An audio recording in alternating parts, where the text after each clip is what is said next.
El día de hoy hablaremos de un tema bastante importante que es el vino. Vamos a hablar muchísimo acerca de cuál es el proceso de elaboración, cuáles son los equipos y cuáles son los parámetros más importantes que se tienen que medir. Estará con nosotros la química Claudia López, que ella es la que nos va a ayudar un poquito con este tema.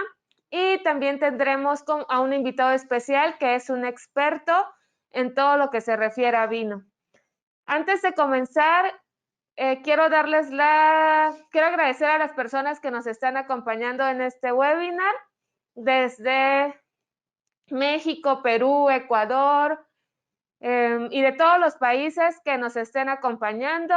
Un saludo para Silvia Duarte, Tere Delgado, Víctor Becerril, William Quiroa y bueno, para todos los que ya en otras ocasiones han tomado webinars con nosotros, les recordamos que si tienen alguna pregunta, nos la pueden hacer a través de la sección de preguntas del panel de GoToWebinar.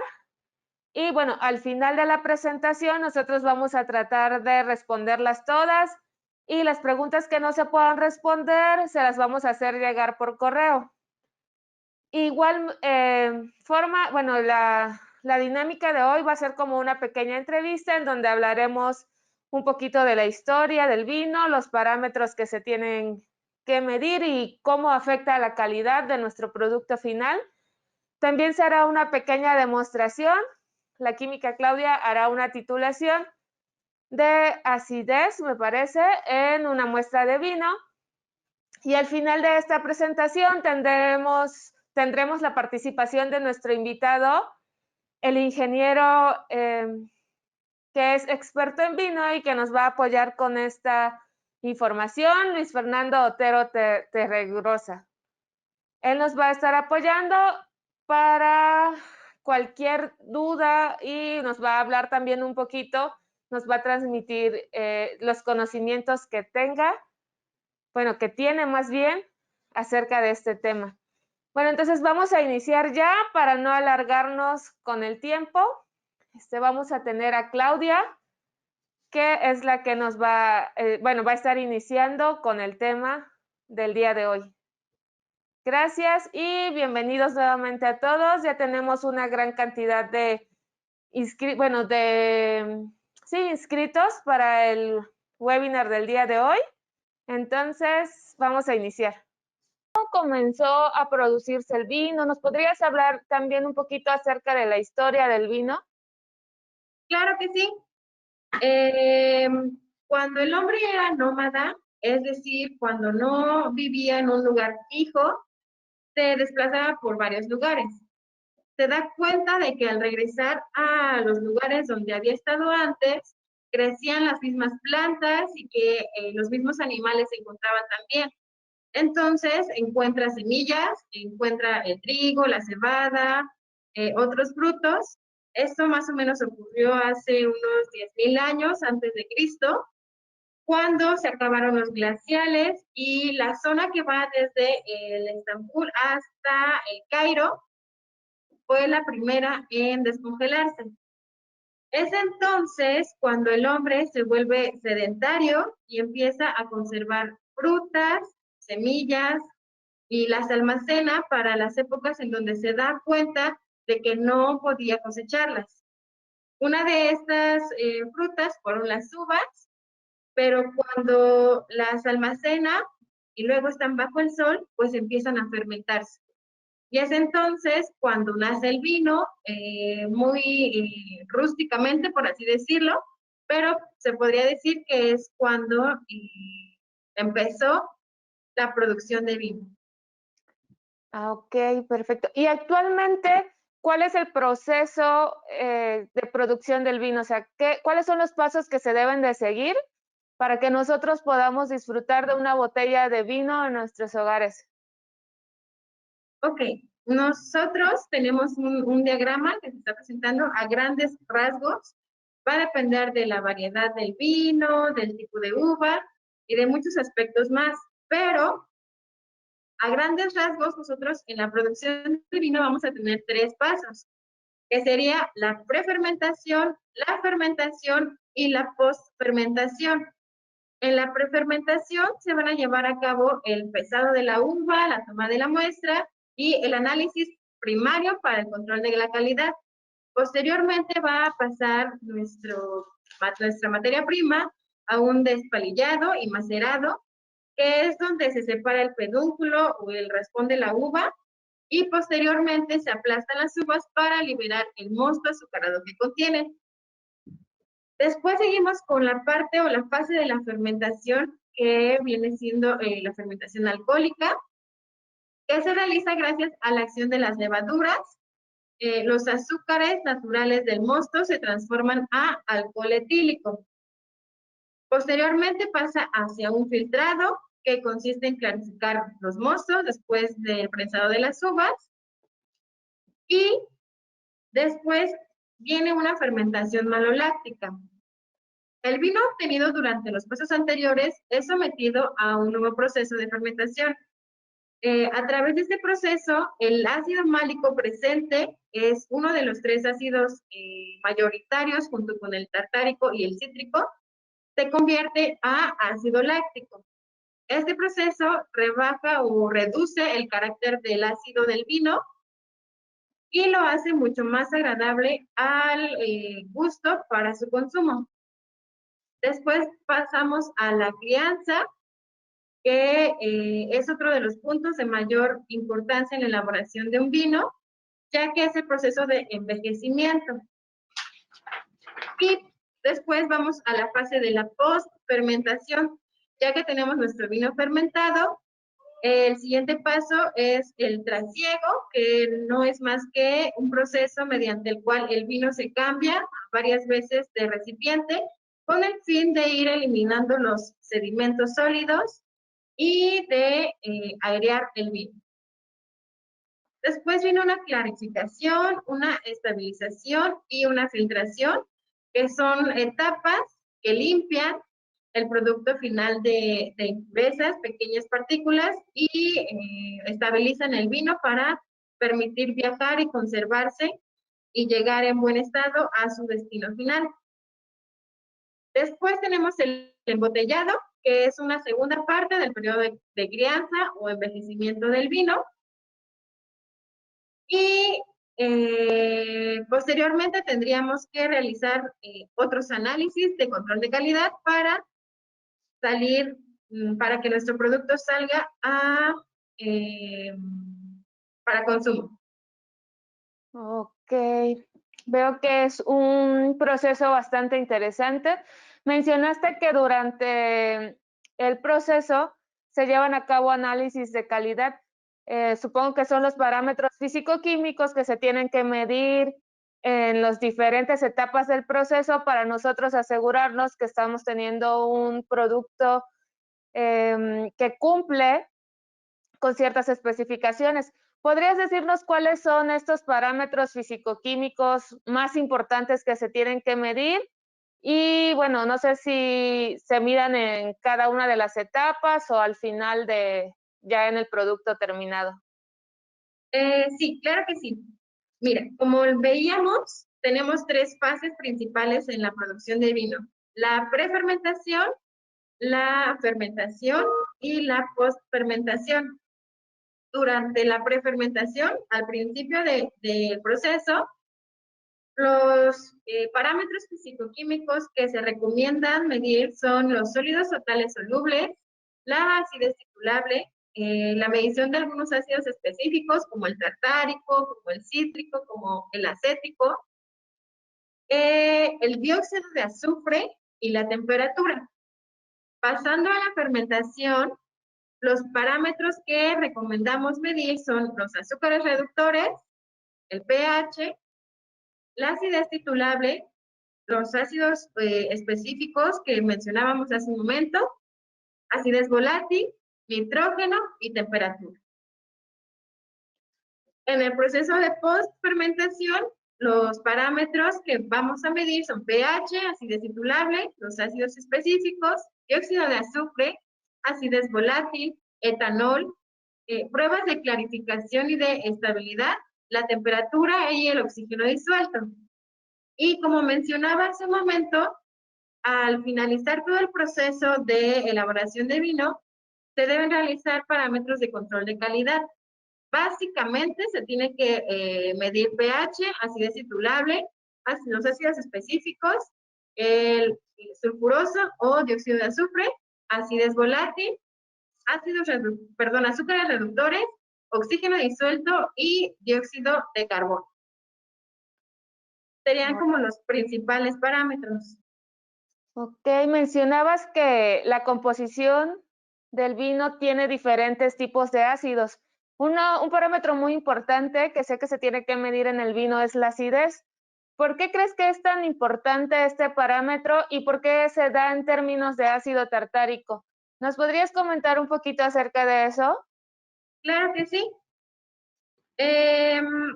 La acidez titulable se refiere a la cantidad de ácidos presentes en las uvas o el vino. Se compone de distintos ácidos, como ya lo habíamos mencionado, en estado libre o compuesto. Unos vienen derivados de la uva, como lo son el málico, el tartárico y el cítrico, y otros de los distintos procesos de la fermentación que van ocurriendo, como el succínico, el acético y el láctico. Las distintas fermentaciones de un vino contribuyen a la transformación, a la desaparición o a la aparición de los distintos ácidos. Y nos referimos principalmente al ácido tartárico porque es el ácido específico de la uva y el vino. La acidez del vino depende mucho de su riqueza en ácido tartárico por ser el mayor liberador de iones H+, y este ácido supone del 25 al 30% de los ácidos totales del vino. Y se puede decir que es el ácido más resistente a la descomposición por bacterias, que lo transformarían a ácido láctico o acético. Ok, perfecto. Espero que sí hayan comprendido un poquito acerca de por qué es que se mide la acidez en términos del ácido tartárico. Igual hay otra prueba, otro análisis que se llama o se conoce como estabilización tartárica en vinos. ¿Podrías igual comentarnos por qué es importante realizar este tipo de análisis? Y si nos podrías decir si existe algún equipo o cuál es el equipo con el que nosotros podemos realizar esta medición. Claro que sí. Como lo habíamos visto, el ácido tartárico es el principal y tiene diversas formas que se encuentran en las uvas y el vino. La forma principal del ácido tartárico presente en el vino es como bitartrato de potasio. Como las uvas se desarrollan en la plantita, en la vid, el potasio del suelo se mueve o lo absorben las raíces y se mueve hasta la fruta madura y forma bitartrato soluble. La presencia del bitartrato en el vino puede provocar su precipitación o formación de depósitos cristalinos en un producto terminado. Los cristales de bitartrato son las partículas que pueden ser visibles y pueden aparecer en el fondo de las botellas de vino cuando es almacenado. La exportación durante la exportación o cuando también se enfría antes del consumo. Si bien este bitartrato, este compuesto es inofensivo, no es tóxico, estas concentraciones, puede parecer o puede percibirse como indeseable para el cliente. La estabilidad de este compuesto del bitartrato se puede determinar mediante el uso de un conductímetro. Vamos a ver por qué. Cuando el bitartrato cristaliza durante la estabilización en frío, hay una pérdida de iones de potasio a medida que se va formando este precipitado. La pérdida de iones de potasio de esta solución da como resultado la caída de la conductividad, es decir, las caídas más altas de la conductividad durante la medición indicarán menos estabilidad en los vinos. Por eso es importante tener en cuenta que la medición de conductividad eléctrica es un parámetro importante para poder determinar la estabilidad de este compuesto. Ok, es bastante importante también que entonces en el laboratorio se cuente con un medidor de conductividad eléctrica para poder realizar este tipo de mediciones. De igual forma, mencionabas que durante el proceso se agrega dióxido de azufre al vino. ¿Nos podrías decir por qué se agrega este compuesto? ¿Cuál es la finalidad de agregarlo durante el proceso de elaboración? Claro que sí. Al principio del proceso de la elaboración del vino, se agrega este compuesto, dióxido de azufre o también conocido como sulfuroso, para inhibir el crecimiento de bacterias y levaduras silvestres. Aunque esto generalmente se va a considerar solo si se pretende una fermentación maloláctica. Después, mientras vamos avanzando en el proceso de la fermentación, se vuelve a agregar este compuesto, dióxido de azufre al vino, como antioxidante por sus propiedades antimicrobianas, y por sus propiedades antimicrobianas, es decir, como bactericida y como antioxidante. Como antioxidante nos va a ayudar a preservar el color, el sabor y la estabilidad del vino. Y como un antimicrobiano va a interferir con las vías metabólicas de las levaduras y de las bacterias. Es decir, nuestra levadura solamente va a crecer o se va a desarrollar hasta donde nosotros queramos o donde nosotros necesitemos que se desarrolle para la fermentación del vino. Ok, y también se debe de realizar la medición, me imagino, del dióxido de azufre. Hay dos tipos de mediciones que se hace, que es el dióxido azufre libre y total. ¿Me puedes decir cuál es la diferencia y si se tienen que medir los dos en el vino o solamente con medir uno de ellos es suficiente? Ok, sí. Cuando nosotros vamos a agregar el dióxido de azufre al vino, una porción inmediatamente se va a enlazar, mientras que una porción, la parte restante de lo que nosotros agregamos, va a permanecer como sulfuroso libre. La porción de dióxido de azufre libre es la que se va a encargar de proteger al vino. Ya veíamos que funciona como antimicrobiano y como antioxidante. El SO2 unido y el libre juntos se denominan como dióxido de azufre total. Ok. Sería eso. ¿Y los dos tienen que medirse? No, con que midamos el dióxido de azufre total es suficiente. Ok. Aunque se pueden realizar la medición. Ajá. De acuerdo. Igual hay otro parámetro del que no hemos hablado y que también es bastante importante, el cual es el pH. ¿Nos podrías decir cuál es la relevancia de medir el pH en el proceso de fabricación de vino? Claro que sí. El primer paso esencial para la producción de un vino de alta calidad es medir justamente ese parámetro, el pH, tanto en el jugo de la uva como en el mosto. La medición del pH debe realizarse en cada paso del proceso, desde la prefermentación, la fermentación, la postfermentación y en el embotellamiento. Esto es porque hay una variedad de factores y procesos dependientes de este parámetro, incluida la estabilidad microbiana, la eficiencia del dióxido de azufre, el rendimiento de la fermentación maloláctica, la estabilidad de proteínas y muchos atributos y algunos atributos sensoriales como lo son el color y el sabor. La estabilidad química y la microbiana de un vino se va a ver afectada por el pH, ya que este parámetro influye de diversas formas en el dióxido de azufre que está presente.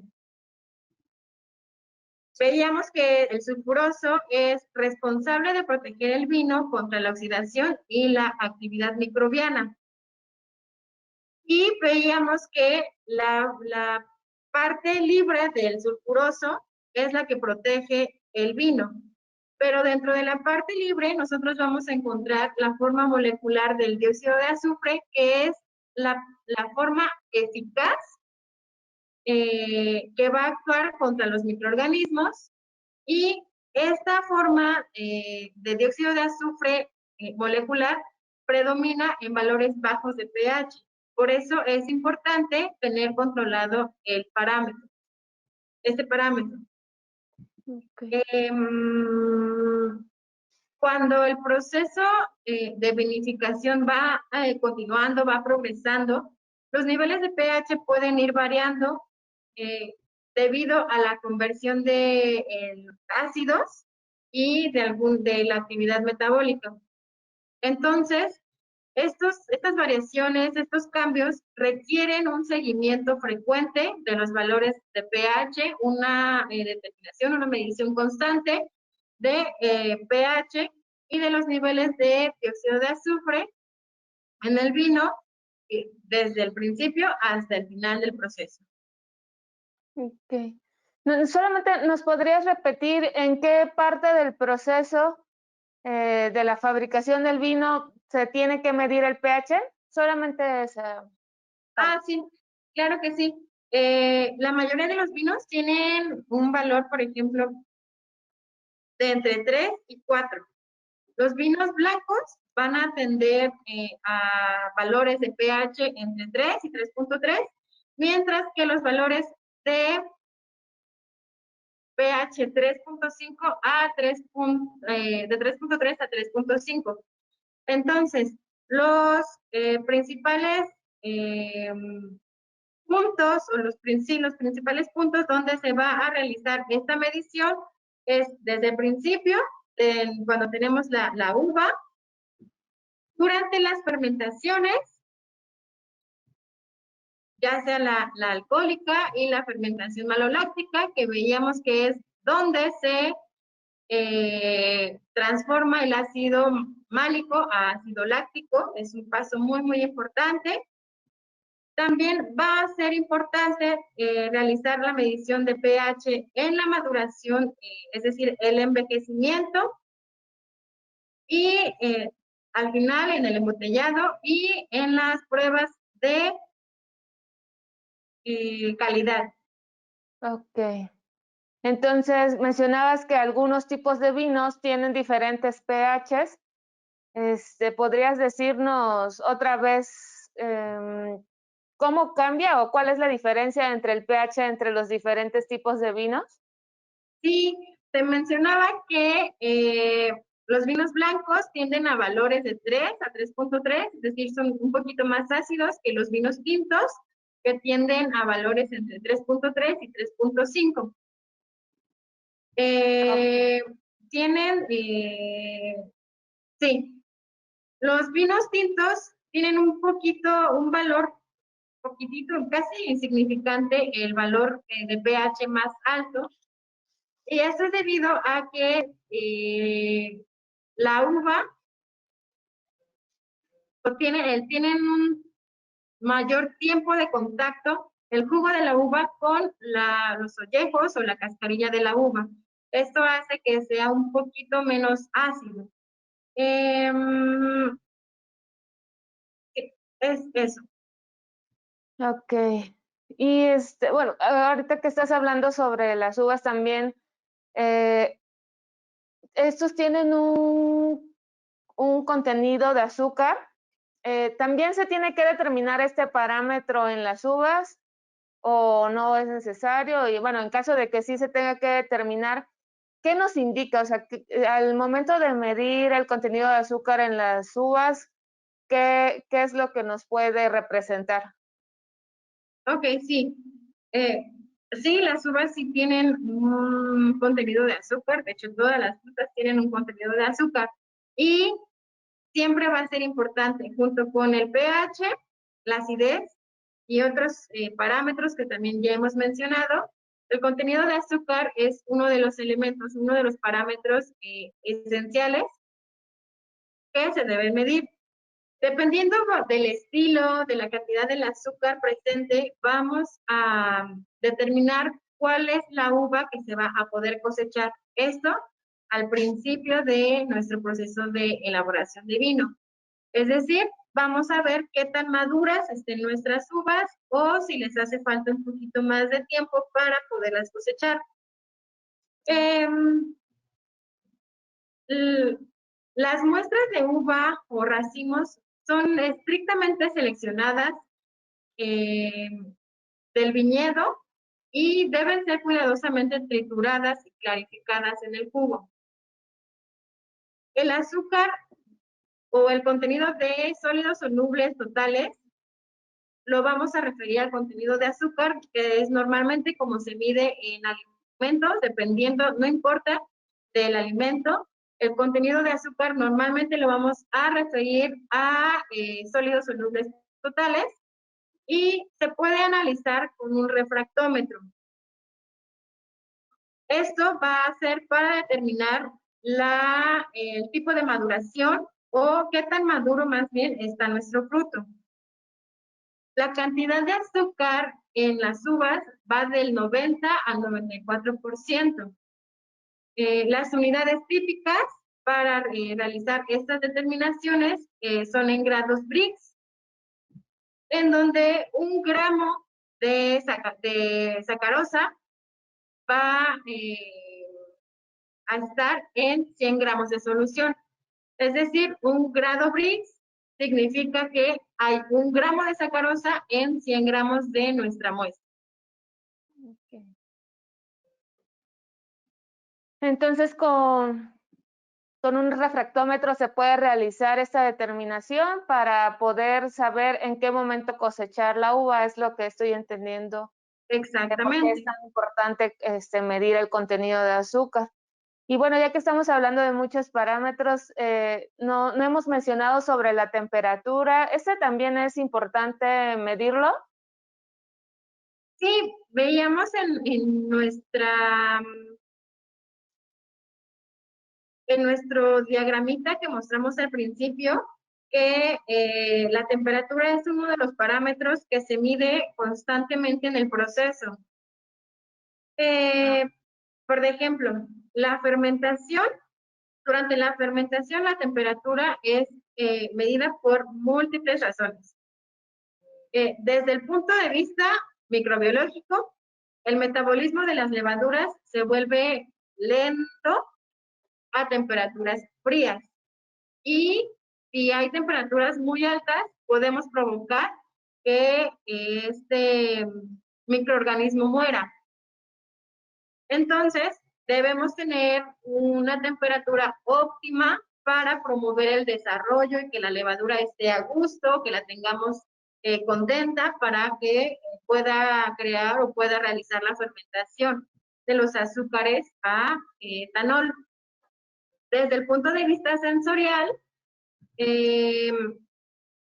la temperatura va a provocar, si tenemos temperaturas altas en el proceso de la fermentación, puede conducir a la producción de sulfuro de hidrógeno, que es el olor a huevo podrido, que no distinguimos enseguida. Y esto es debido a ciertas cepas de levaduras y que pueden producir un sabor cocido en el producto terminado. Y también las temperaturas altas pueden afectar a las características organolépticas. Las antocianinas, que son los compuestos coloridos que nosotros vemos en las uvas, a temperaturas altas se oxidan, por así decirlo, y se vuelven más oscuras. No lo mencioné hace un momento, pero no está de más.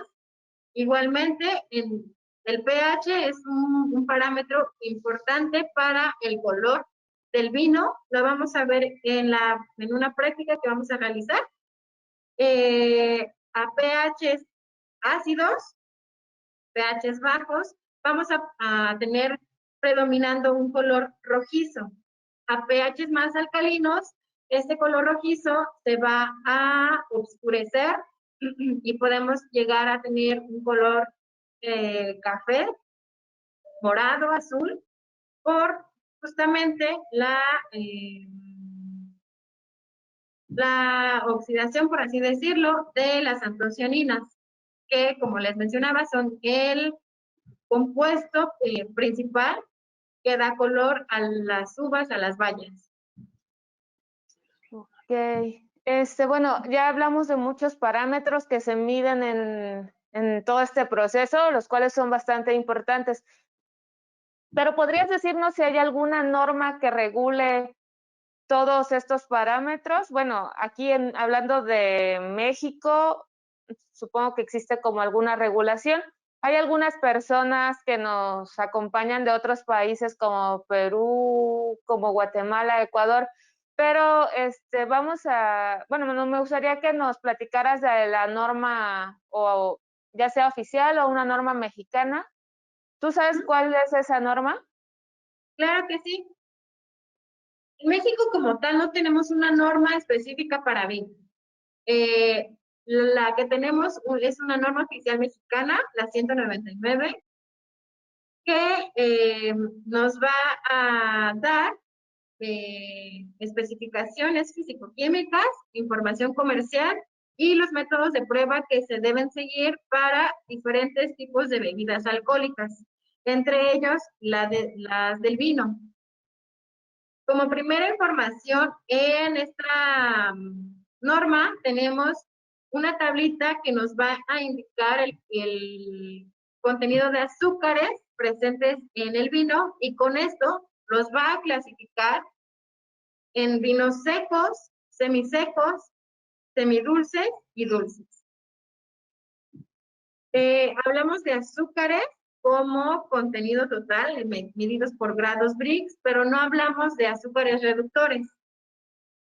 En las uvas o en los frutos tenemos azúcares fermentables primarios o simples que se encuentran, hablando de vino, en las uvas como glucosa y fructosa. Estos dos azúcares simples también se conocen como azúcares reductores, porque tienen un grupo o tienen varios grupos funcionales que son capaces de oxidarse bajo ciertas condiciones. Entonces, con este parámetro de azúcares reductores, midiéndolos en gramos por litro, dependiendo del valor que nos dé en esta determinación que se realiza por una titulación redox, vamos a poder clasificar nuestro vino en los 4 tipos de vino que mencioné. Y también en esta norma vamos a poder encontrar las especificaciones fisicoquímicas, los parámetros fisicoquímicos que se le deben determinar a un vino para que pueda salir a la venta para consumo. Entre ellos está el contenido de alcohol, el extracto seco, cenizas, azúcares reductores, como ya habíamos mencionado, el metanol, que este debe ser importantísimo para asegurarnos de que no nos vayamos a quedar seguidos, acidez total, la terminación de dióxido de azufre, entre otros varios parámetros. Ok, perfecto. Entonces, por ejemplo, ¿nos podrías mencionar cuáles son los equipos básicos con los que se podría comenzar a implementar un pequeño laboratorio para el control de calidad durante la producción del vino? Ya sea que sean grandes productores o pequeños productores de vino, ¿cuáles son así como los más importantes y los básicos con los que se debería tener para hacer un laboratorio? Ok, sí, claro que sí.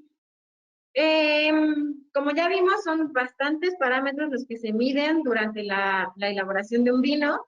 Sin embargo, los parámetros como principales que son de cajón, que se deben realizar sí o sí, nosotros podríamos decir que son los sólidos solubles totales, que es por porcentaje o grados Brix, que sería con un refractómetro, como ya lo vimos, y en las diapositivas se muestra del lado izquierdo.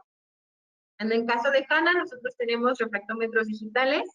Incluso hay un refractómetro que es específico para la elaboración de vino, porque mide grados Brix o porcentaje en Brix en el jugo de uva y en mosto. Entonces, está perfecto para esta aplicación. Otro de los parámetros importantes es el pH, que vimos que también le debemos ir midiendo constantemente durante el proceso. La acidez titulable, que pues también es importante.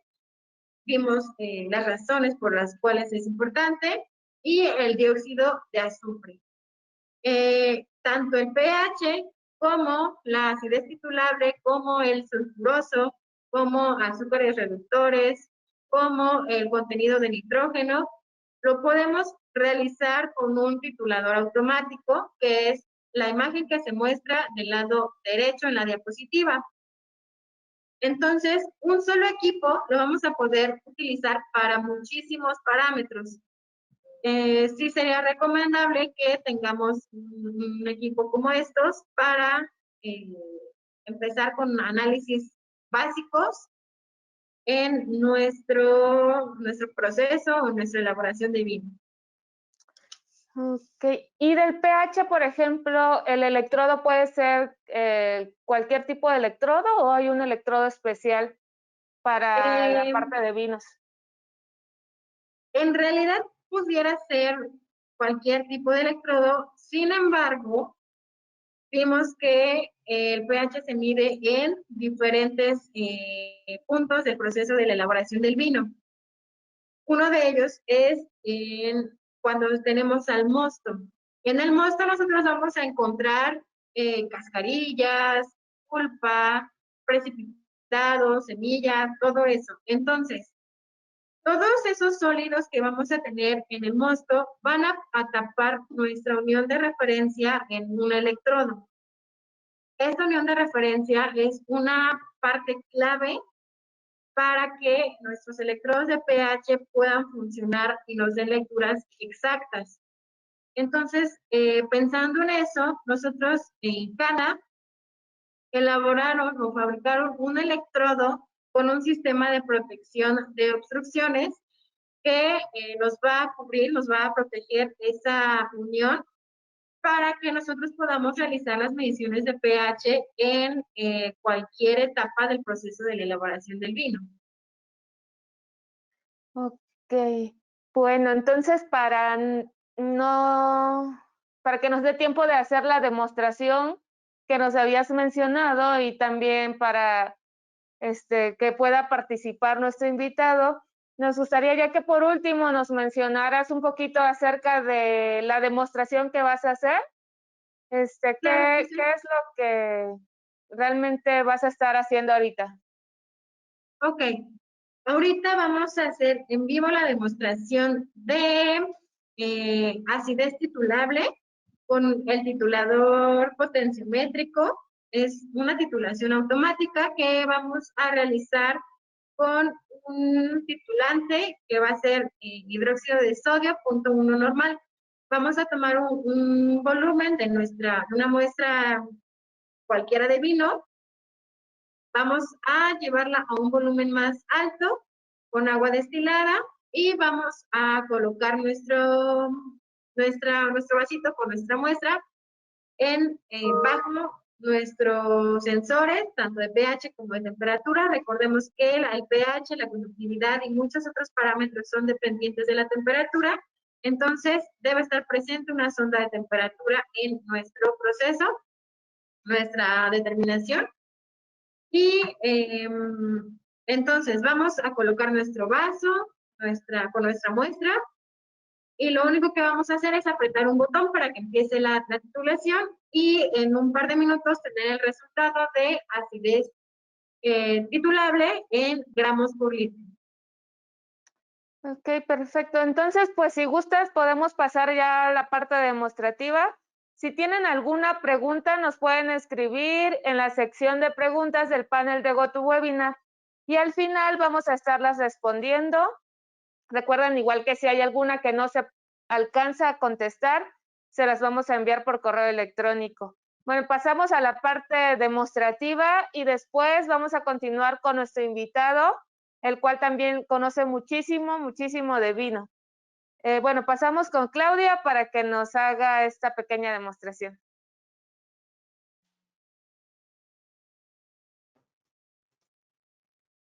Ok, vamos a darle unos pequeños minutos a Claudia para que prepare todo el material. Ya casi está listo, de hecho, solo tiene que cambiarse un poquito de lugar, pero en lo que se encuentra lista, después de esta participación vamos a estar con el ingeniero Luis Fernando Otero, quien también nos va a hablar un poquito más acerca de este tema del vino. Bueno, parece que Claudia está lista, entonces vamos a ver la demostración.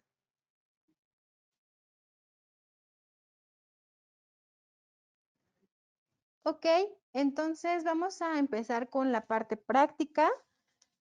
Vamos a realizar la determinación de acidez titulable, como les habíamos mencionado.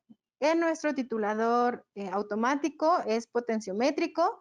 El código de este equipo es el HI 932, pero también con el código HI 931 podría funcionar esta aplicación.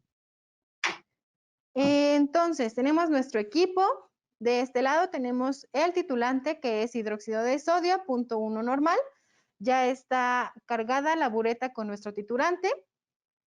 Y del otro lado tenemos nuestros sensores, pH, temperatura. Acá está la punta de dispensación y la propela de agitación, que es la blanca. Esto nos va a ayudar a que las mediciones sean exactas porque como va a estar agitando, entonces va a ser una lectura uniforme o nos va a hacer más bien la muestra homogénea para que nuestra lectura sea exacta.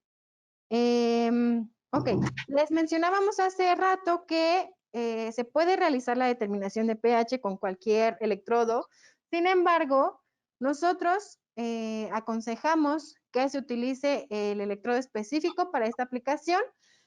Esta manguita que tenemos aquí que estoy moviendo, que se puede levantar, es la que nos va a ayudar a proteger la unión de referencia de los sólidos presentes en el mosto.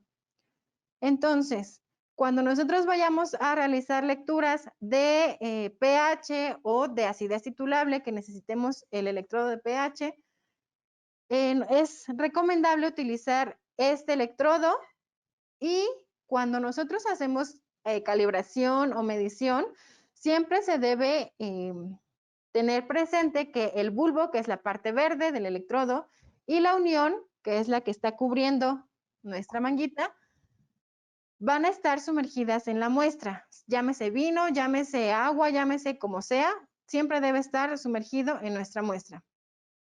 Entonces, con ese fin, yo coloqué 10 mililitros de vino tinto y lo demás es agua destilada para evitar una dilución de nuestro pH. Entonces, utilizamos agua destilada.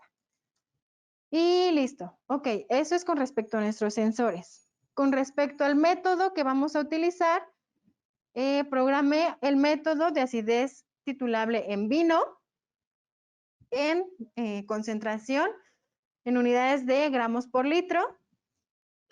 Y entonces, voy a empezar la titulación y les explico lo que vamos a ver en la pantalla. Ya tenemos nuestros sensores listos. Estamos seguros de que la manguera de succión de titulante está hasta abajo del frasco para asegurarnos de que no entre aire y que sea solamente titulante lo que tengamos en la bureta.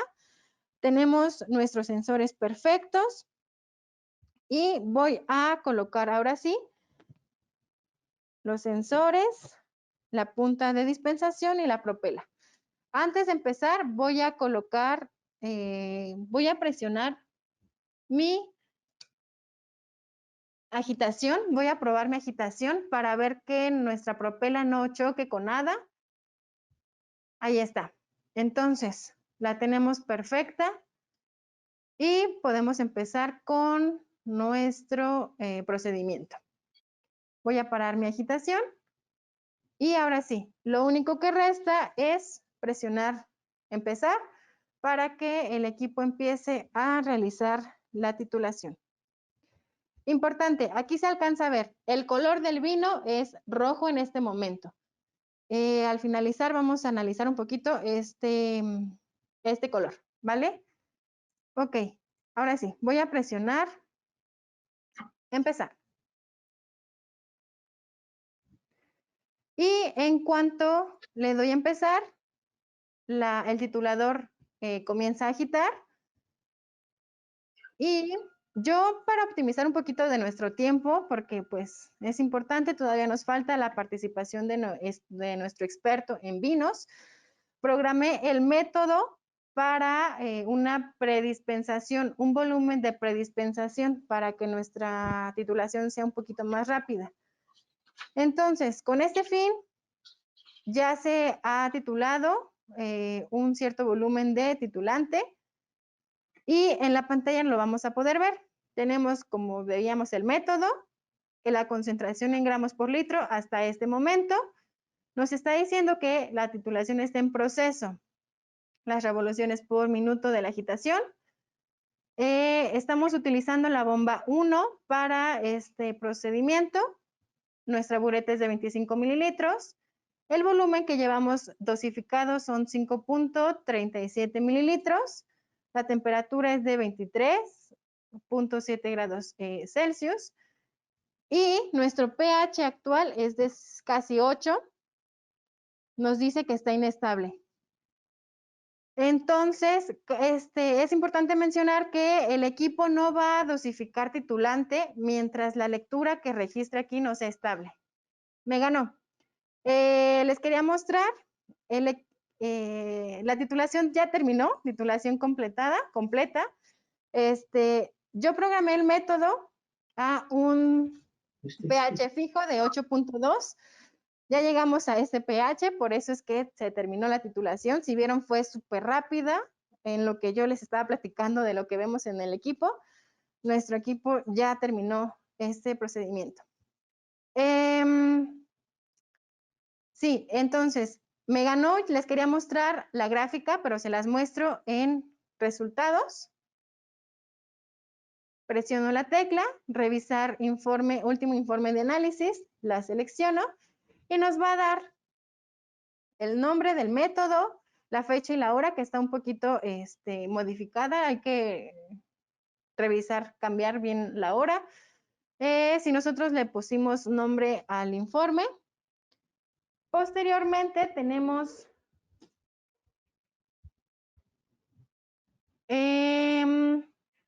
los resultados como tal, el nombre del método, otra vez, la fecha, la hora, el tamaño del analito. Les comentaba que utilicé 10 mililitros y solamente hice más grande el volumen con agua destilada para que cubriera nuestros sensores. Después, el volumen de punto final es de 5.56 mililitros, es decir, gastamos 5 mililitros de titulante, hidróxido de sodio. El punto final o el fijo o el punto fijo de pH fue de 8.2, como les mencionaba. El resultado de mi acidez titulable fueron 4.17 gramos por litro y el pH inicial fue de 3.8 y el final fue de 8.247. Si le doy con mi flecha de navegación para abajo, nos va a decir cuánto duró nuestra titulación. Fue de 1 minuto con 18 segundos. En realidad fue súper rápida, por eso no me dio tiempo de mostrarles la gráfica. Bueno, la titulación se completó y si nosotros queremos imprimir el informe, lo podemos hacer y aquí firmaría el responsable del análisis.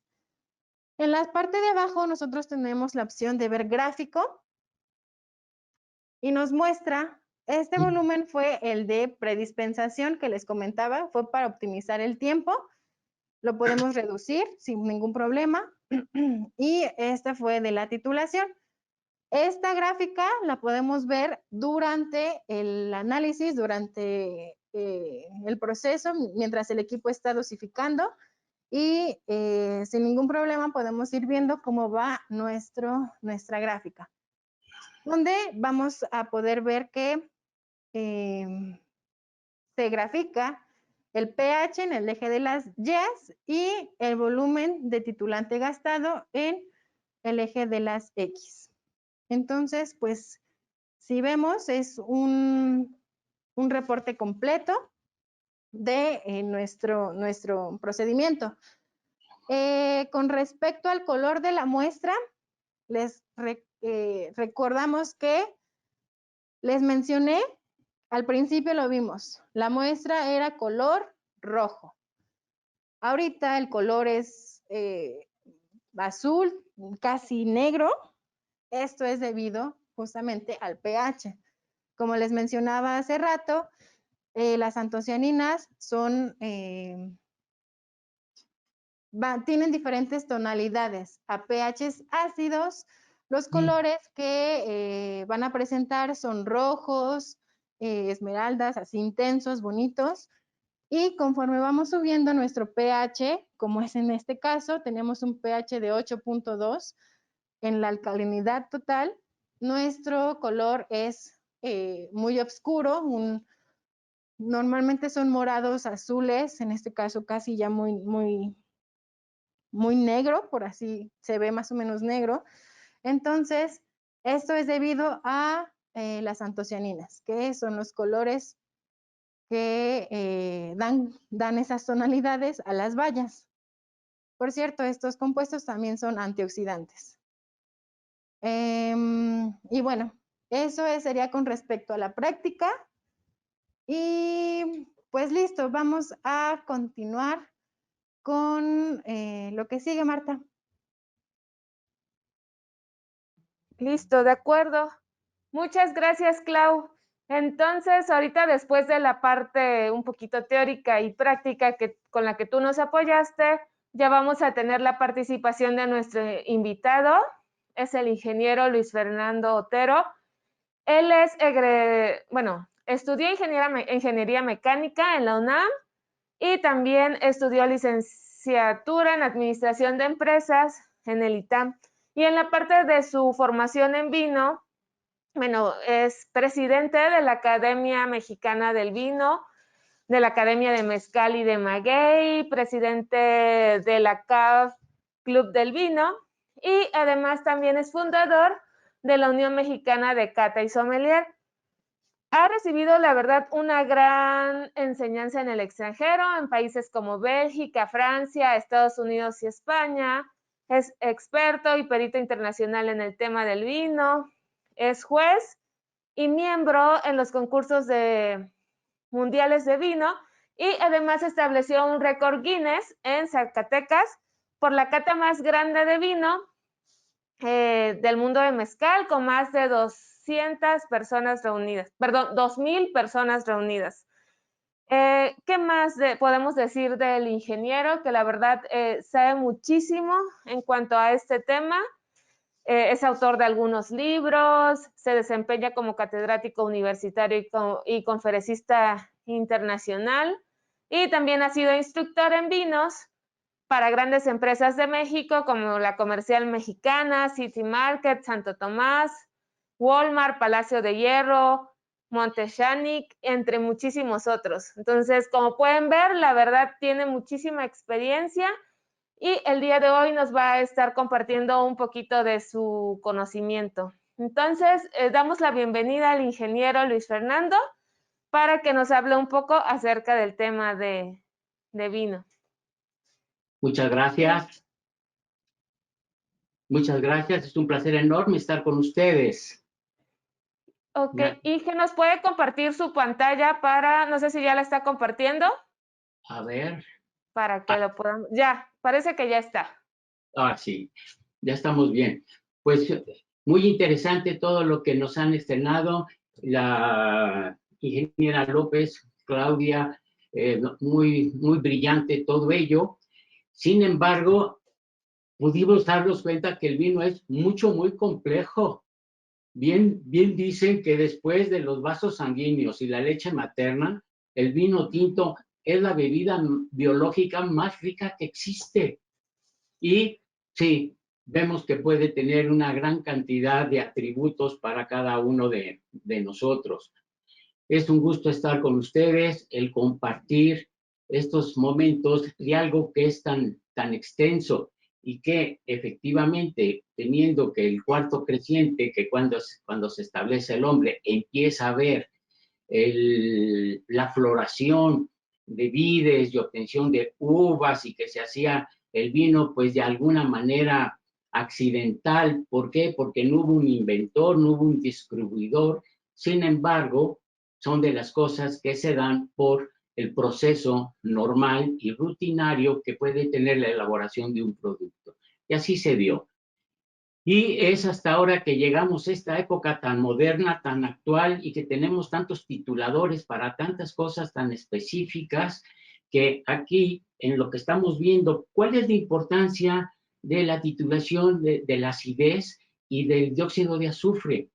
Pues es que es tremendamente complejo, porque ya no es tan sencillo como antes. Ahora yo quiero invitarles a todos los que nos escuchan a recordar que si tenemos una línea de conducción de viñedo que puede ser de la misma uva, del mismo año, del mismo clima, del mismo perfil edafológico, dentro de esa misma línea podemos hacer muchos vinos diferentes, siendo que si es de uvas tintas, pues podemos hacer vino blanco, y si es de uvas blancas, pues no podemos hacer vino tinto, pero vamos a tener características muy diferentes en función de lo que estaban señalando, de que ese es un vino seco, de lo que es un vino abocado, de lo que es un vino semidulce, de lo que es un vino dulce, que va a estar muy directamente relacionado con las características que tenga ese pequeño fruto que es la uva. Es tan vasto el terreno de las vides que hay más de 24,000 uvas viníferas con las cuales se puede elaborar vino. Ya se podrán imaginar que vamos a tardar un poquito nada más de mencionarlas. No se trata de ello, pero sí de lo que queremos platicar es que un mismo enólogo o un mismo productor de vino puede hacer 18 vinos diferentes de una misma línea de conducción.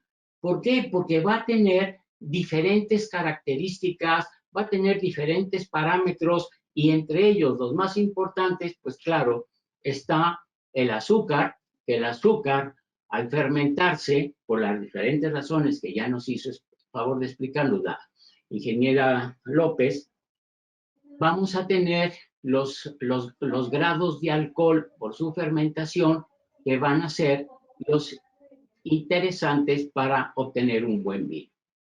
Pero la acidez no juega hasta ahí un papel meramente de frescura, porque algo que es ácido, yo quiero invitar a todos que hagan una pequeña pruebita. El umbral de acidez que tenemos todos nosotros es diferente, completamente diferente. Unos más, otros menos. Alguien a todo le pone limón, hasta la leche, por decir algo, y otros no utilizan ningún ácido para nada. Y entonces vamos a tener umbrales diferentes. ¿Cómo se puede estandarizar eso? Pues nada más teniendo mediciones exactas y que sean precisas y tener un referente. Yo como consumidor, ¿cómo puedo descubrir que me están diciendo que este es un vino ácido, que es muy fresco, que es muy agradable? Y cuando es una época que tenemos como ahora de los chiles en nogada y tomar un vinito blanco, pues le va de maravilla. Es muy fácil. Yo les quiero pedir a todos ustedes que para poder percibir la sensación que nos produce la acidez está en función de la cantidad de salivación que generan nuestras glándulas salivales, porque acuérdense que están como un instrumento de defensa. están para ayudar la digestión, para poder tragar. Y cuántas veces cuando ya tenemos pues, un sistema, un horario de que comemos a tales o cuales horas normalmente, que decimos, ah, caray, ya se me hace agua la boca. ¿Por qué se nos hace agua la boca? Ya empiezan a trabajar nuestros ácidos gástricos y la mucina que está contenida en la saliva, que es protectora, que tiene una cierta lubricación, es la que va a trabajar para que esos ácidos no vayan directamente sobre el organismo, sobre nosotros. Entonces, la acidez juega un papel muy importante y la titulación que tengamos de ellos y los parámetros que sean los que estén abarcados en esa titulación son importantes. Es una tristeza, ya empieza a ver actualmente que muchos productores de vino están poniendo en su contraetiqueta algunos datos referentes a lo que se mencionaba de la acidez total. ¿Cuál es la acidez total? Y esa acidez total que va, pues de alguna manera ligada contra el famoso pH. Pero aquí estamos olvidando un ácido que viene, obviamente, con la uva y que está en la semilla. Y es el que nos produce una sensación que a veces nos pone así, podemos decir que es desagradable, que es el ácido tánico. El ácido tánico que está contenido, obviamente, en la semillita de la uva.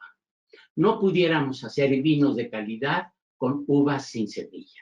Es importantísimo el ácido tánico. Y el ácido tánico que se entremezcla con las características de los ácidos orgánicos, perdón, y los polifenoles y los antocianinos que están contenidos en la pielecita y en la pulpa de la uva, van a formar el nombre que por facilidad se le conoce como de taninos, que es una gran cantidad de compuestos y que para resumir características ácidas, amargas y astringentes, pusieron pues el título de taninos. Pero son componentes completamente diferentes. Y el ácido tánico, su característica sensorial es la astringencia. Los que hayan tomado algo, por ejemplo, de buches de astringosol y demás, ¿cómo les queda la boca después de haberlo hecho? Seca, seca. Esa es su función.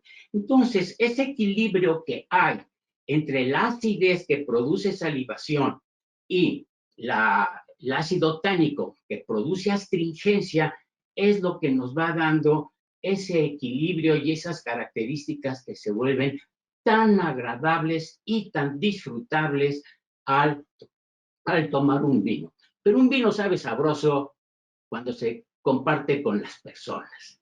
Si no, pierde su encanto. Aquí en México tenemos una pena muy grande porque efectivamente no tenemos los parámetros ni las nomenclaturas que corresponden al tema de vino en forma específica. No tenemos el concepto de denominación de origen, en que está muy perfectamente especificado qué es lo que debe de hacer cada productor de esa pequeña zona para tener vinos que tengan una cierta tipicidad, pero que van a ser diferentes a los del resto del mundo. A mí constantemente en Europa me dicen, sí, ya estamos haciendo vinos más agradables los mexicanos. Y les digo, pues, ¿por qué? ¿A qué se refieren? Es que aparte de que tenemos taninos en los vinos, que es el ácido tánico y que es el ácido málico y que es el ácido tartárico, y que ahí también entra con un papel importante el dióxido de azufre, que muchas veces los productores, cuando tienen problema de una vendimia que se les viene toda al mismo momento, tienen que frenar la maduración de los frutos, de las uvas en el viñedo. ¿Y qué es lo que hacen? Esparcen azufre, que es un antioxidante, para reducir la maduración. La maduración de una fruta en que se traduce en un enriquecimiento de azúcares, en función de un detrimento de su contenido de agua. Y esto va siendo una concentración de azúcares que va a ser difícil para el tipo de vino que se quiere obtener.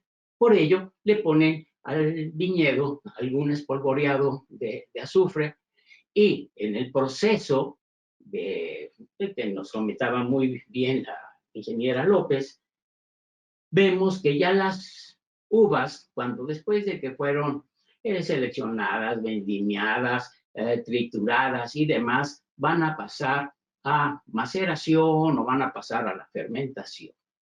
Ahí vamos a tener un fenómeno verdaderamente interesante. Aparece por espontaneidad el ácido succínico. Y el ácido succínico, su característica es de que no es fresco ni es alegre, es amargo y salado, pero es lo que de alguna manera le da, pues llamémosle así, no porque lo sea, la columna vertebral de los ácidos, de la gran cantidad de ácidos que están contenidos en el vino. Y este ácido succínico que tiene esta presencia de salado, que no sé por qué razones muchos productores aquí en México dicen que la tipicidad del vino mexicano y sobre todo el de Baja California es salado. Entonces en Europa me dicen, oye, ¿y no han aprendido a fermentar de que tengan sal? ¿Cómo es posible si la pulpa de la uva es dulce, de dónde saca tanta sal? Ahí es que hay alguna omisión y se les olvida que en Picpoul, al sur de Francia, los viñedos incluso están bañados por el agua de mar. Y los vinos no son salados.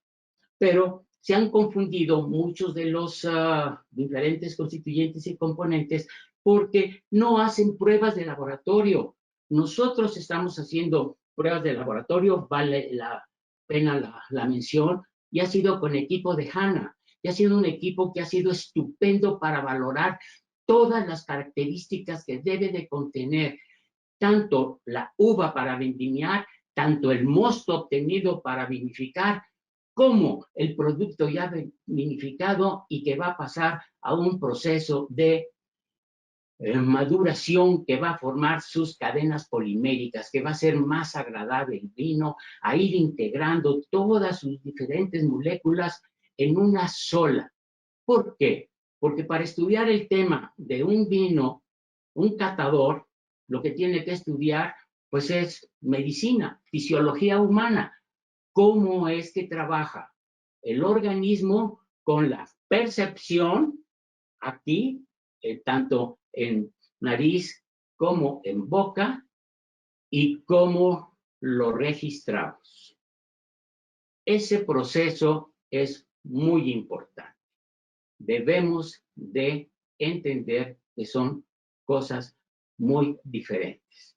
Muchas veces los matices que están alojados en la cascarita por los flavonoides, flavonas, todos ellos, los que dan también las antocianinas, que dan los matices colorantes y todo, dan matices aromáticos que despiertan nuestros recuerdos. ¿A qué huele una uva? ¿Cuántos de ustedes la han olido? ¿Dónde aparece ese olor? Vamos a continuar. Entonces, si estamos hablando de estos ácidos y estamos hablando de que hay que estudiar lo que es la fisiología humana y hay que entender también el aparato mental, y sabemos que una uva huele a antranilato de metilo, pues ¿qué es eso? ¿De qué se trata? Pues pierde todo su romance, todo su carisma provocativo, el tema del vino que siempre ha evocado en los anales de la historia a una gran cantidad de personajes, ya sea tanto de la música, bueno, no digamos de Alejandro el Magno, en su batalla de Magnesia, cuando vence a Darío frente a lo que es ahora Estambul, una batalla de 5 contra 1, y van a luchar contra los elefantes y traen los catafrancos, y él se inspira viendo ese valle y pensando, tomando una copita de vino que Antíoco gentilmente le iba proporcionando a él. Y entonces, el vino tiene ese encanto. Ese encanto que si nosotros, a la hora que podemos involucrar esos recuerdos que nos despierte el vino con matices sensoriales agradables, se vuelve muy placentero. El mejor vino siempre se disfruta más con la gente que es amiga, con la gente que comparte ideas, la gente que comparte el estímulo de estar, aunque estemos en esta época tan difícil de la pandemia, pero el de estar juntos, el poder lograr cosas. Por ello, nosotros nos hemos abocado mucho a tratar de hacer entender a la gente que el tema del vino es mucho más sencillo, más fácil. No se requieren palabras tan complejas y entendiendo mejor y teniendo información que estábamos hablando de la cantidad de equipos que tenemos de ANA, que han sido sensacionales desde hace más de 12 años para nosotros, nos ha permitido tener una mejor orientación con lo que es el vino. Tanto, en este caso, que hablamos de la acidez, que la acidez puede tener un problema. Acuérdense que tenemos un ácido que se vuelve muy dolor de cabezas, que es el ácido acético. Cuando decimos ya se picó el vino ya se torció. ¿A qué se debe esto? Recuerden que la Mycobacterium aceti, que es una bacteria, oxida el alcohol. A la oxidación del alcohol da presencia esta bacteria, haciendo que aparezca este ácido acético que nos da la sensación de vinagre, de que pica y que es una sensación agria. A la hora que nos estaba comentando la ingeniera López de que los ácidos del vino está conformado por el ácido tartárico como el más importante, el ácido málico, el ácido cítrico, el ácidos ascórbicos, vemos que el ácido láctico con el proceso del tiempo o la oxigenación va a tener el ácido málico va a tener una deformación o una sustitución o un cambio, algo que sea más sencillo de entender, en el ácido láctico. Y el ácido láctico, pues su característica es de que sea agrio. En la leche se siente mucho el agrio, es el ácido láctico. Por ejemplo, en los bebés, cuando son bebés y se les da de comer, o con los bacilos búlgaros. Todo este tipo de conceptos nos lleva a tener percepciones de alguna manera a cada uno de que toma un vino diferente. Y la gran riqueza y lo que ha sido tan cautivante del tema del vino a través de los años ha sido ese potencial que tiene de despertar en cada uno de nosotros recuerdos diferentes, recuerdos que nos transportan a épocas, a momentos, a situaciones que pueden ser tanto agradables como desagradables. Nos puede llevar a los dos terrenos, pero a final de cuentas se sabe de una manera u otra que el tomar vino es una bebida que sana el cuerpo y que sana el alma. Y así se conceptúa y se acordarán de los milagros de Jesús, la última cena, pero también, si recordamos en el Corán los musulmanes tienen prohibido el consumo de alcoholes, pero en el Corán sí se establece el consumo del vino y se considera una bebida religiosa, espirituosa en el sentido de purifica el cuerpo y purifica el alma. Pero no olvidemos que son los musulmanes los que pues descubren el alambique y logran empezar que jugos fermentados que transforman sus diferentes azúcares y componentes en alcohol.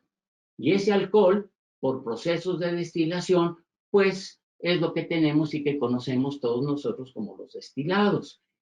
Y por supuesto, como era una bebida nueva y tenía efectos pavorosos si tomabas en grandes cantidades, pues lo que sucedía es que Mahoma, por el año 700, prohíbe el consumo de alcohol por los espectáculos, por los desatinos de estar consumiendo en tales cantidades.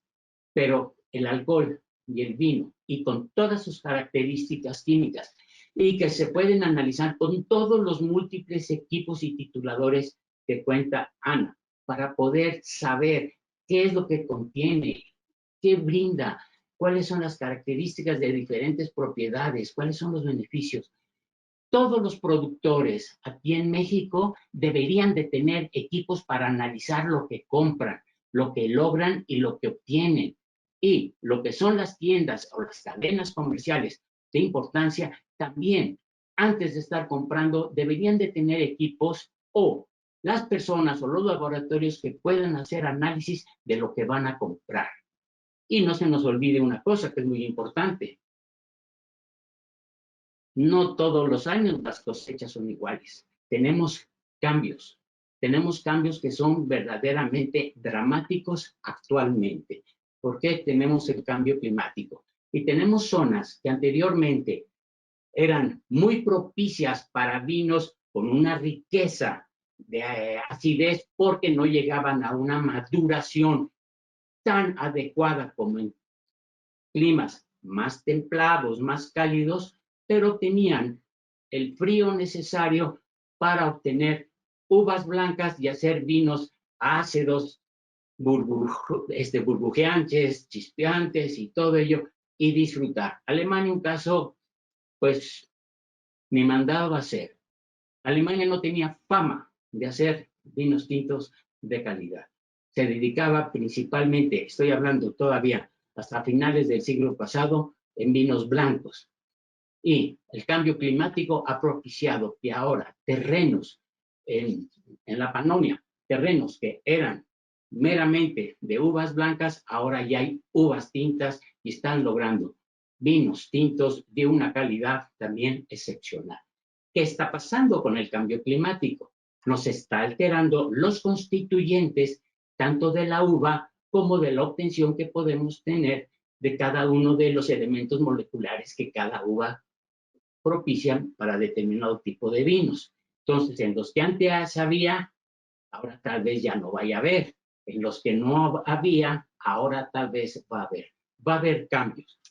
Y, por ejemplo, en México, que ahorita tenemos una gran preocupación y que está creciendo enormemente el tema del vino y el poder disfrutar del vino se ha vuelto cada vez más interesante y hacerle bajar de ese esquema que se tenía de que era un vino para la élite, nada más para los privilegiados.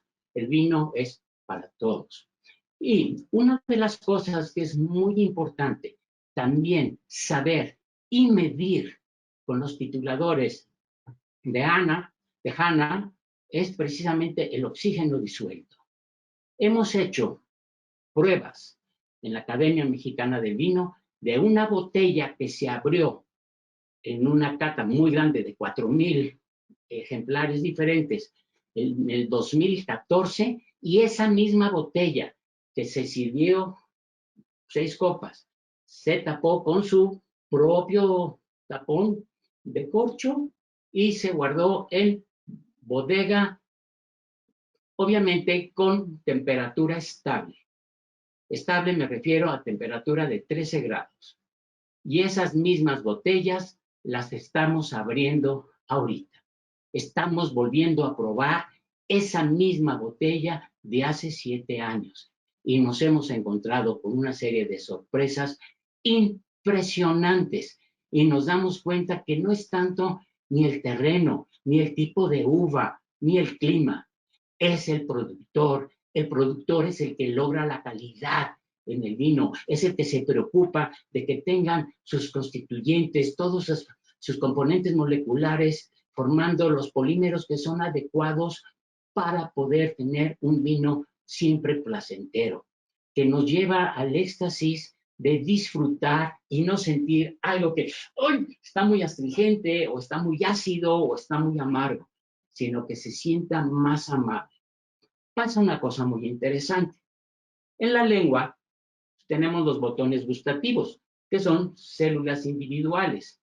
Los vinos, cuando son recién elaborados, normalmente todos sus compuestos moleculares son también independientes, son unidades. Entonces hay una conexión de célula gustativa con molécula.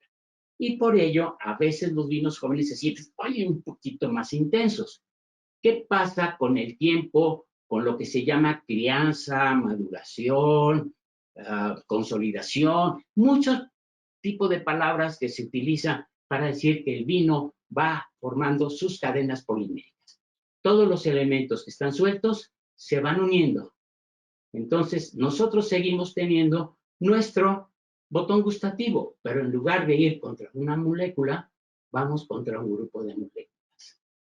Y eso hace que el vino se sienta más placentero, más alegre, más amable, y que nos va a dejar, después de haberlo tragado, un delicioso retrogusto. Por ello, sí es muy importante que los actuales productores, los entusiastas que estén en el tema de cultivar vides y obtener vino, tengan equipos de alta calidad que les permita ir teniendo y sensorizando las diferentes etapas del tipo de vino que quieran. No es tan fácil de, como anteriormente era, pues aquí sopló el viento para acá o para allá, vamos para este lado o vamos para otro. Ya no es posible porque hay muchos cambios. Uno. Y dos, el consumidor, ¿qué tanto imaginan ustedes que hemos cambiado? ¿Creen que no? ¿O sí? Hemos tenido una gran modificación en el tiempo. No sé cómo estemos de tiempo, Claudia. Bueno. Hola, perdón. Preguntaba que cómo estamos de tiempo. No sé si, como no los puedo ver, porque no sé qué pasó con este rompimiento que hubo de corriente eléctrica aquí, algo descompuso en mi acceso a la imagen con ustedes. Entonces, no sé de cuánto tiempo podemos hablar un poquito de vino, porque hay una enormidad de conceptos que se pueden ir planteando. No sé si tengan más dudas ustedes al respecto.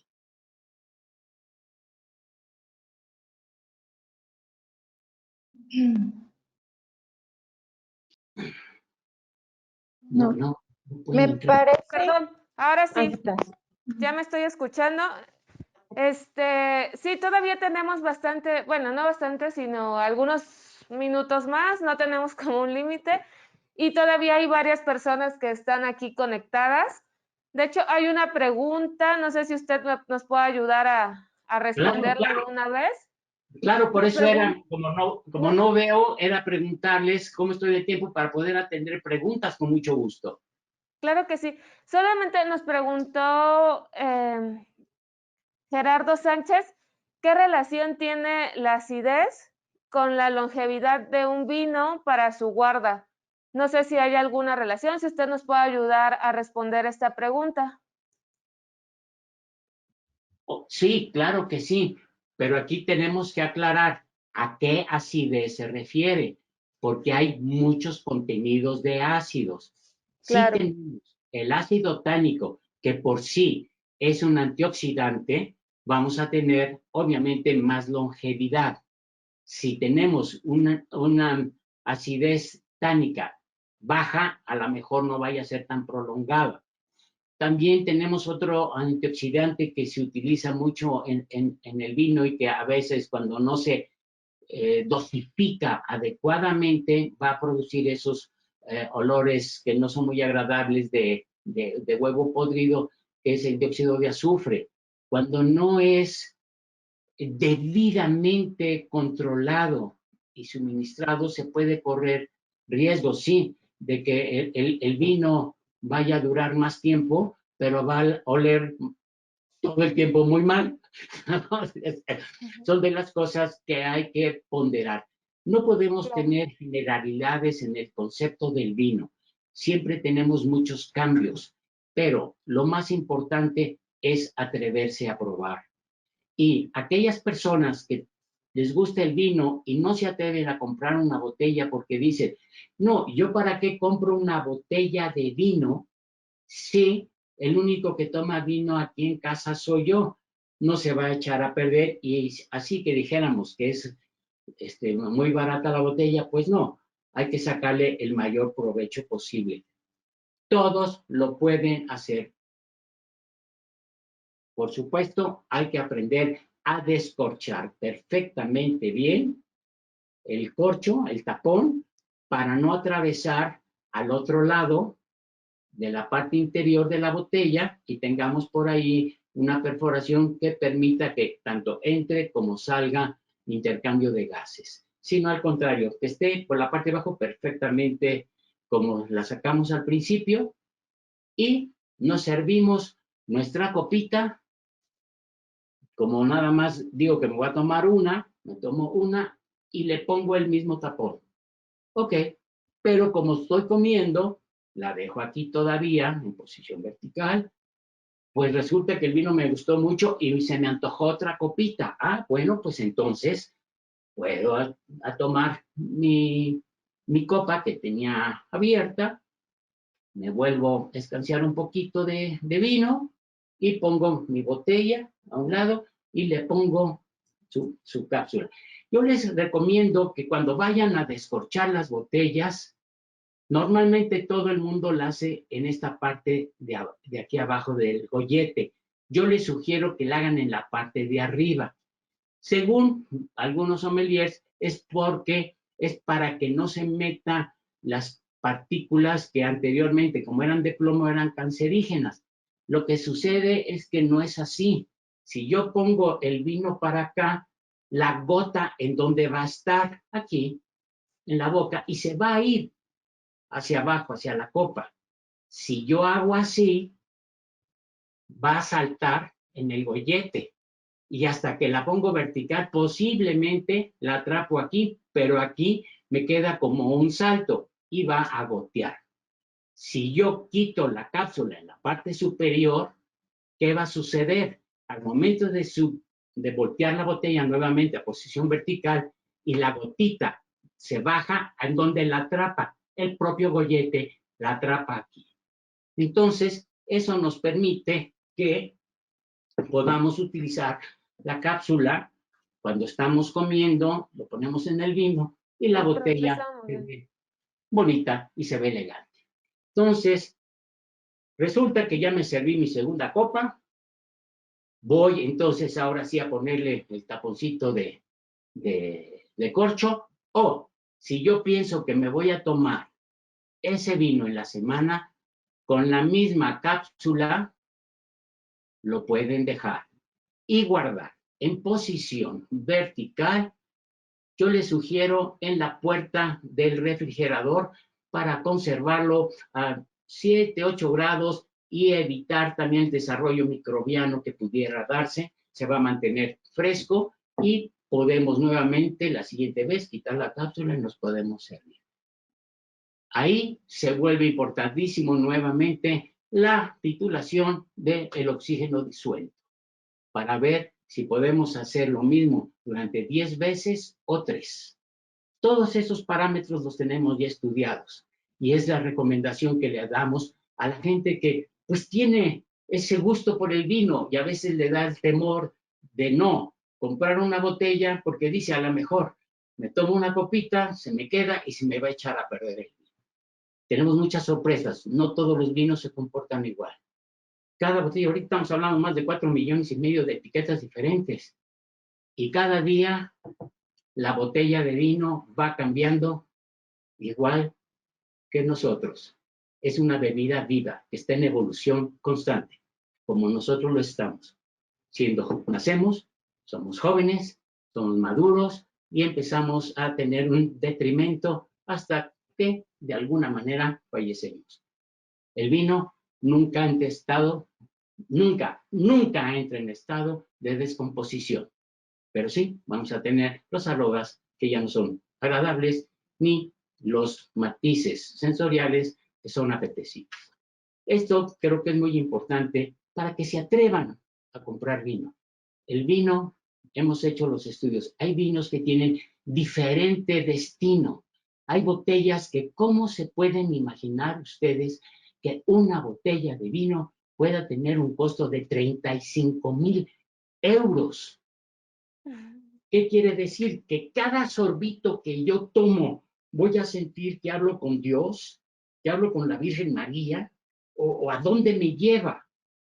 O es un vino de nicho de mercado, que se trata de gente que está en situaciones económicas de alto riesgo, de volúmenes muy grandes, y lo interesante es que yo puedo poner una botella muy cara aquí, y a lo mejor ustedes no pueden. Y tienen otro aspecto completamente diferente que el meramente disfrutar una botella de vino. Es como los coches. Todos los coches pueden tener 4 ruedas, asiento, motor, y nos llevarán de un lugar a otro. Pero es lo mismo ir en un Ferrari que en un Volkswagen. Pues, y me refiero al burbujita, el original, los que llegaron primero. Ok, uno cuesta muchísimo más dinero que el otro, pero el Ferrari, ¿qué tan útil va a ser para andar en la Sierra Gorda de Querétaro? ¿O el Volkswagen va a ser más adecuado? O sea, cada terreno, cada condición tiene las características muy particulares del momento. Atrévanse a probar bien. Otra pregunta. Preguntan también, Mario Alberto nos dice que si es verdad que para acelerar la fermentación de un vino se utilizan productos químicos. Bueno, ahorita actualmente en la fermentación de los vinos están utilizando muchísimas cosas que están muy alejadas al buen vino, al vino de realidad. Porque, ¿qué es lo que va a servir para la fermentación de un vino? Pues las Saccharomyces, la bacteria, es la que va a hacer el trabajo para obtener un vino de calidad. Hay muchos vinos que inclusive el alcohol contenido en la botella no es el alcohol que proviene del etanol, sino de otros matices de alcoholes diferentes, y lo venden como vino, lamentablemente. ¿Otra? Sí, también nos preguntan qué vino recomienda para empezar a degustarlo. Pues el que tengamos enfrente. Ahí no seamos tan sofisticados. ¿Qué es lo que conviene para tomar vino? Depende. Es que el vino es por estado de ánimo, por momentos. Hay muchas veces que apetece uno un vino blanco, un vino que tenga características muy particulares, muy definidas, muy exquisitas, y entonces ese a lo mejor lo quiero para el plato fuerte, pero para la entrada, para el como aperitivo, porque hay muchas personas que dan como aperitivo champán, muchas otras dan como aperitivo para empezar un vino dulce. Pero si estamos hablando para empezar, porque yo no he tomado vinos, yo les sugeriría que no tomaran los vinos que son demasiado fuertes, demasiado agresivos. ¿Por qué? Porque no está nuestro paladar todavía ubicado en ese tipo de sensaciones. Ahí tal vez yo les sugeriría que se fueran por vinos que tuvieran como características abocado, o vinos que sean muy maduros, que ya sus componentes no destaquen tanto, como la acidez, que sea muy ácido, o como el alcohol, o como el astringente, o como cada uno de todos esos conceptos que se vuelven de alguna manera como espantos y asustan a la gente para no atreverse a probar vino. Para empezar a tomar vino, hay que tomar el vino amable. Obviamente, el vino amable, ¿cuál es? El vino amable hay que ir experimentando, hay que ir entendiendo, hay que ir pensando que si a mí me gusta la acidez, yo quiero un vino, por supuesto, que me haga sentir salivación. Y la salivación porque estoy acostumbrado a la saliva que me da frescura, por un lado. Por otro lado, a mí lo que me gustan son los vinos más suaves, más suaves. Muchas veces aquí en México dicen, es que yo quiero un vino afrutadito. Un vino afrutadito, ¿qué significa?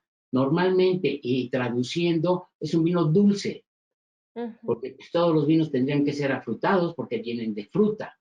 Pero también tenemos un problema que es interesante. ¿Qué es lo que pasa en nuestro paladar? Yo puedo tener un contenido de alcohol de determinado nivel y puedo tener una percepción de la acidez, de que me es agradable o me es desagradable. Esa es mi percepción de mi gusto. Pero, ¿qué va a pasar en lo que no puedo controlar? Si el vino trae un contenido de acidez muy alto y tiene lo máximo que puede tener un vino, se supone, por características normativas oficiales en los diferentes países, etcétera, de hasta 15% de alcohol y tenemos mucha acidez, yo con la acidez voy a tener mucha salivación y entonces voy a diluir el alcohol. Si yo tengo un poco de contenido de alcohol, que pudiera ser 10% de alcohol, pero de acidez total, estoy hablando, estoy alrededor de 4 o 4,2 gramos litro, voy a tener, obviamente, una sensación de alcohol más fuerte. Entonces, todo eso va cambiando, todo eso va modificando también en función de las personas. Hay que ir a atreverse, pero cada persona que se atreva por primera vez a iniciarse con un vino, anoten qué fue lo que probaron. No porque lo tengan que anotar, pero acuérdense, fue un vino con tal contenido de alcohol, de tal año, y pudiéramos pensar, pues si de la uva, o si de la región, o de lo que ustedes quieran. Pero lo que se vuelve muy importante es la marca, la marca, la marca, la marca, porque es el enólogo que va a ser siempre el que garantice la calidad de su producto. Va a utilizar el equipo que haga las titulaciones adecuadas en el momento adecuado y saber cuál es la tendencia que hay de gusto. Nosotros hicimos con la Universidad Nacional Autónoma de México, porque todavía vivía el gran doctor René Drucker, que pudimos hacer los estudios de las tendencias gustativas de las 9 regiones mexicanas, porque la gente del norte no tiene la misma percepción de lo que come que la gente de Yucatán. Es diferente. Entonces, ¿en qué lugares hay tales o cuáles preferencias? Eso se vuelve muy importante también para ir cada uno formando su criterio de apreciación de los vinos. Es muy difícil sugerir qué vino puede ser el adecuado para cada quien. Cada momento que vivimos tenemos características diferentes. ¿Otra pregunta? Pues creo que ahorita, a ver, déjeme revisar. No tenemos otra pregunta, solamente nos dice Juan Carlos Chávez. Muchas felicidades a nuestro amigo Luis Fernando por tan claras explicaciones y gracias por su continuo entusiasmo hacia el vino. Es lo que nos dice Juan Carlos Chávez Fernández, que está aquí con nosotros en este webinar. Y también nos puso... ¿Está en Londres o está en Colombia? No nos dijo. Pero está un gran conocedor de vinos y compañero participante en muchos eventos internacionales del vino. Su criterio es muy destinado siempre a la apreciación de los vinos. Mucho Dice que gusto. está en Ciudad de Vamos, México. tu cumpleaños. Felicidades. El webinar de hoy, como siempre, lo vamos a cargar en nuestra página de YouTube. También si quiere alguien más conocer acerca del ingeniero que estuvo hoy con nosotros como invitado, puede buscarlo en YouTube también como Luis Fernando Otero. Tiene varios videos que ha subido explicando diferentes temas que hemos visto el día de hoy. Y lo explica bastante bien, la verdad, sí es alguien que conoce muchísimo del tema.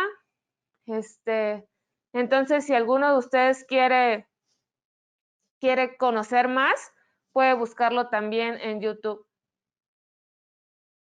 Ok, entonces yo creo que el Inge todavía tiene algunos problemas para conectarse por el tiempo. Ya no vamos a poder esperarlo más. Le agradecemos muchísimo que haya compartido con nosotros un poco de su experiencia y también les agradecemos a los que estuvieron aquí. Fueron casi 2 horas del webinar del día de hoy, pero la verdad es que es un tema bastante extenso.